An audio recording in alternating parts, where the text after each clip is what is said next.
صباح الخير على حضراتكم.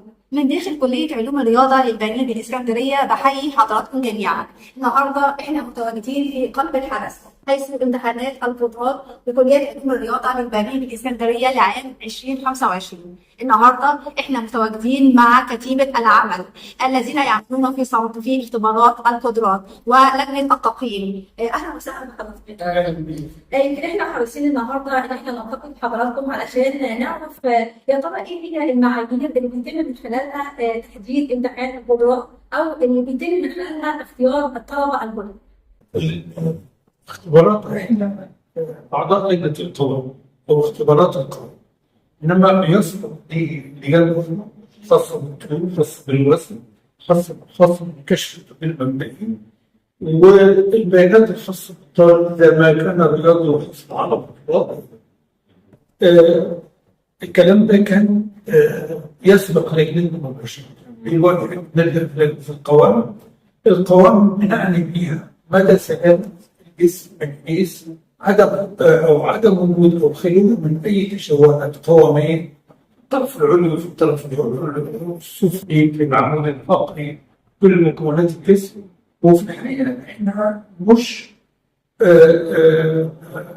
نتعامل مع الظاهر مطلق، لا، احنا ممكن يكون على الطالب بعض الاختلافات او الخلل المتحرك علشان يبقى المفروض اللي بيسمعني معناه ان التشوه ده موجود في الظاهر، انما لم يصل بعد الى مرحله التكوين، ما غيرش في تكوين العظام ولا علاقه العظام بعضها، وبالتالي بقى التشوه على مستوى العضلات والرباطات المثبته. وفي الحاله دي الطالب ممكن جدا ظاهره يقول ان في تشوه، انما في الحقيقه ان التشوه ده طبيعي متحرك، ومن الممكن جدا لو انتظم في ثلاث شهور ثلاثه تعيش مشكله. فانا بقول ان الملاحظه دي برضه على اساس ان ممكن نبص على الانسان العادي غير المتخصص يقول ازاي ده يقدر مثلا عنده كذا ده ممكن خلال شهر، لان لسه ما وصلش يعني نهائيا. كلام الدكتور تمام على اساس ان هو حاجه بوتشر، حاجه قواميه فعلا تتشد بالتمرينات التعويضيه او بالشغل، ما وصلش بنائي او في العظم زي ما قال الدكتور، ما يبقاش استراكشر او ثابت. ده اللي ممكن اقول عليه ديفولت. انما كل اللي بيجي اسمه ديفيشن او انحراف قوامي نتيجه قاعده غلط، استخدام موبايل، حاجات كده. طيب يا دكتور، هل اختبار القدرات فعلا كفيل ان هو ينتقي الطالب وكفيل ان هو يوجهه للمكان الصح في الرياضه المؤثره او كده؟ اتفضل. ماشي. ممكن طبعا الاختبار يبين كويس قوي هو نورمال او عادي ولا اب نورمال، في عنده حاجه مش مظبوطه. الاختبار بيفرق زي ما قال الدكتور حسن كده بين المشرك او المتحرك وغير الثابت بقى الاستراكشر، وخاصه ان هو ممكن يتحرك معانا او ينط او يعمل اي حركه تبين لي قوام ده شكله. فيا هو ديفورماتي ولا اللي احنا بنستبعده النهائي، يبقى حاجه استراكشر دخل او ديفينيشن يعني انحراف قوامي.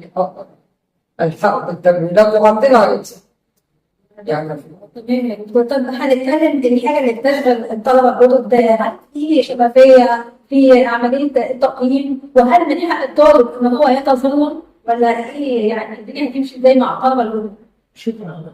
هو طبعا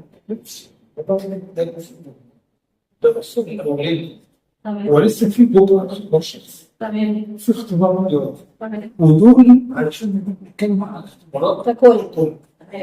يعني الشخص ده بيكون تربوي نفسي خاص بالنطق، مخارج الالفاظ، وبدا توافق شخصيته مع المهنه اللي ممكن يبدا.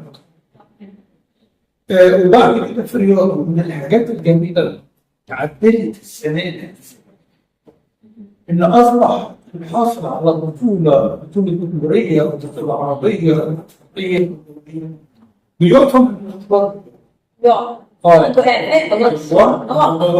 الامتياز والاختبار بتاعتهم بتاع الشخص لو لا بيدخل من الاختبار. اما غير الاصعب هذا من الممكن جدا ان يؤدي اختبارات. برضه عايز اكد على حاجه في سواء كان الطالب وفق، ربنا يوفقه دايما يبقى الكلام ده صالح الطالب أكيد. من وجهة نظر.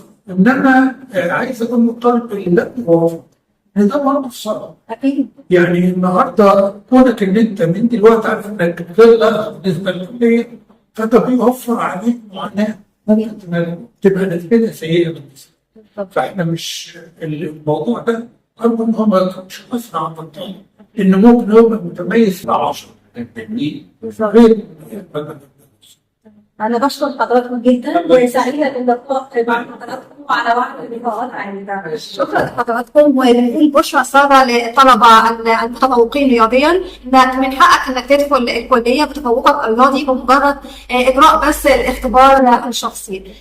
طبعا بشرى خير لكل طلابنا وربنا يوفق الجميع إن شاء الله. شكرا لحضراتكم جميعا وعلى وعد بلقاءات عديدة مع المركز الإعلامي لكلية علوم الرياضة للبنين بالإسكندرية.